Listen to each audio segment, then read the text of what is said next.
arriving at the nest within 5 minutes. I can't tell you how happy I am that she used codes without any prior planning. She's the best girlfriend ever. And that was my cue. I started to brag to my friends, basically explaining how easy it was to pick up a girl, and all my tricks, and how if they used them, they wouldn't be single for long. Ernie, who knew the plan, just laughed it off, and Bert did the same.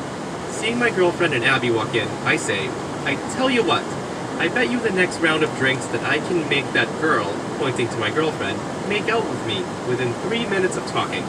As expected, Bert takes the bait without any prompting and says, Sure, I'll even push it to the next 3 rounds. There's no way you can do that. Ernie's mouth is wide open in shock of Bert's bravery. I just smirk and walk over to the girls. I talk to them for a minute, and after making sure the guys have a clear view from the other side of the bar, I grab my girlfriend's waist and we get to it. I return a few minutes later with some ruffled hair, and I can't help but to chuckle at Bert's gaping mouth. He grumbles something, but keeps his promise. A few drinks later, I get another text. I explained everything to Abby, and she had an idea for a second bet. Tell me more, I said, and she said, How about you hook up with both of us and leave? I have never texted a thumbs up so fast in my life, and start priming Bert to take another bet, essentially bragging about how easy it is for me to make women putty in my hands if you just know the trick.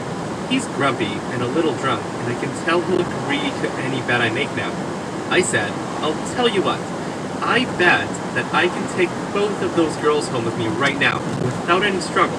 I see that Bert is tempted, but very wary of me, and he says, What's the wager? I told him if I can't do it, then I'll do the entire presentation on Tuesday, and he replied, Deal.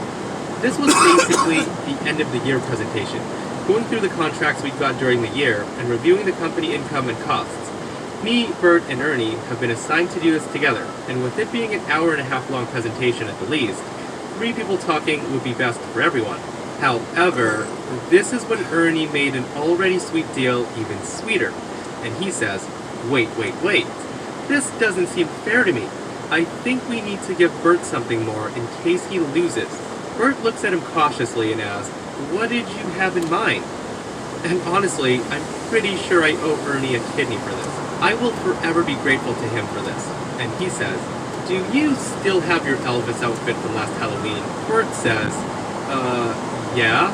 And so it was decided, after some prompting, that Bert would do the entire presentation dressed as Elvis in case he lost. So, long story short, I went up to the girls, tapped on their shoulders where they were standing at the bar, and a few seconds of seduction, I left with one of them on each arm. 5 minutes later, I get a text from Ernie, showing Bert's face of, What have I done? The girls and I went to another bar a few blocks away, and then went back home to separate apartments at the end of the night. That Monday, I reminded Bert of his promise, and he reluctantly explained that he had spent all Sunday getting the suit ready. Tuesday was hands down the best day of my life. We had already warned our manager of the change in schedule, and who would be making the presentation, and he laughed, but I don't think he quite believed us at the time. Bert enters as the presentation is held in front of our entire department of 50 plus people, and starts the presentation.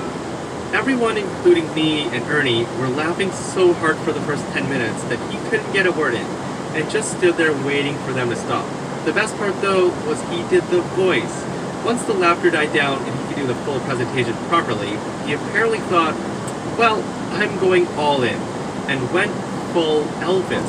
People were laughing throughout the whole presentation, and it was a mess. After that chaotic event, he was seen in an even better light than before. People appreciated his bravery and his sense of humor. When we told him the truth about the best a few months later, he laughed and smacked us on the back, telling us that he'd get us back. So that's another story for another day. Guys, I love this wholesome pro-revenge story. Bert was definitely the star of this, and what a good sport. This has got to be one of my favorite pro-revenge stories that I've read in a long time. What a brilliant revenge, and what a great way to win a few rounds of drinks from your friends. And that brings us to another end of our /pro-revenge. Guys, if you enjoyed the stories today, do give it a thumbs up. And if you missed the last episode of our /pro-revenge, 3 teens pick on OP, and his dad goes friggin' John Wick on them. It's a great story.